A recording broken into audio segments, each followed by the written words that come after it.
रूस का तेल जहाज जब्त, बीच समुद्र फंसे भारतीय। तेल युद्ध प्रतिबंध और समुद्र के बीच फंसे भारतीय। यूक्रेन जंग से जुड़ी ये खबर सिर्फ रूस या फ्रांस की नहीं है, बल्कि उस अदृश्य नेटवर्क की कहानी है जिसके बारे में दुनिया जानती तो है, लेकिन उसे पकड़ पाना अब तक नामुमकिन था। लेकिन फ्रांस ने वो कर दिखाया। नमस्कार, आप देख रहे हैं न्यूज़ 18 राजस्थान का डिजिटल चैनल और आपके साथ मैं हूं वंदना। अमेरिका के बाद अब फ्रांस ने व्लादिमीर पुतिन को सीधा झटका दिया है। आखिर कैसे? भूमध्य सागर में फ्रांस की नौसेना ने रूस से आ रहे एक संदिग्ध तेल टैंकर को जब्त कर लिया है। लेकिन इस कार्रवाई का सबसे चौंकाने वाला पहलू ये है कि इस जहाज के साथ कई भारतीय भी फंस गए हैं।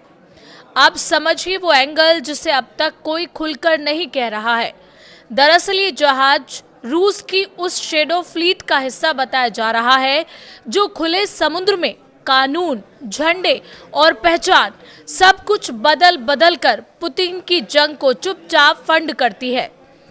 अधिकारियों के मुताबिक इस तेल टैंकर को पश्चिमी भूमध्य सागर में स्पेन के अल्मेरिया तट के पास रोका गया। कार्रवाई से पहले ब्रिटेन की खुफिया एजेंसी ने इस जहाज पर नजर रखने की सूचना फ्रांस को दी थी। अब बात उस जहाज की जिसका नाम बताया जा रहा है ग्रिंच। शक ये है कि ये टैंकर कोमोरोस द्वीप समूह के झंडे का गलत इस्तेमाल कर रहा था ताकि उसकी असली पहचान छिपी रहे। कोमोरोस द्वीप पूर्वी अफ्रीका के पास स्थित है और फर्जी झंडा लगाने शैडो फ्लीट की सबसे पुरानी चाल मानी जाती है। यही से कहानी में आता है भारत का एंगल। इस जहाज का पूरा क्रू भारतीय बताया जा रहा है।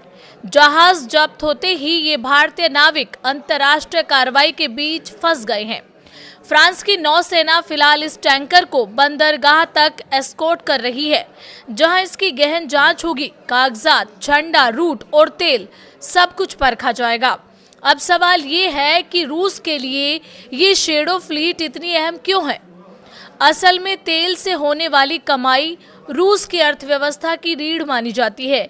यही पैसा यूक्रेन के खिलाफ युद्ध को चलाता है, बिना आम जनता पर महंगाई और मुद्रा संकट का बोझ डाले। पश्चिमी देशों का साफ मानना है कि जब तक ये गुप्त तेल नेटवर्क चलता रहेगा तब तक युद्ध रोकना लगभग असंभव है। इसलिए फ्रांस के राष्ट्रपति इमैनुअल मैक्रों ने इस कार्रवाई को सिर्फ गिरफ्तारी नहीं बल्कि अंतर्राष्ट्रीय कानून का सख्त संदेश बताया। मैक्रों ने कहा कि शैडो फ्लीट की गतिविधियां यूक्रेन के खिलाफ चल रहे आक्रामक युद्ध को आर्थिक ताकत देती हैं। मैक्रों ने एक तस्वीर भी साझा की जिसमें फ्रांसीसी हेलीकॉप्टर जहाज के ऊपर मंडराता दिख रहा है। संदेश साफ था, अब समुद्र में भी प्रतिबंध सिर्फ कागजों तक सीमित नहीं रहेंगे। विशेषज्ञों के मुताबिक रूस की शैडो फ्लीट में 400 से ज्यादा जहाज शामिल हैं। ये जहाज फर्जी झंडे, जाली दस्तावेज और जटिल समुद्री रूट का इस्तेमाल करते हैं।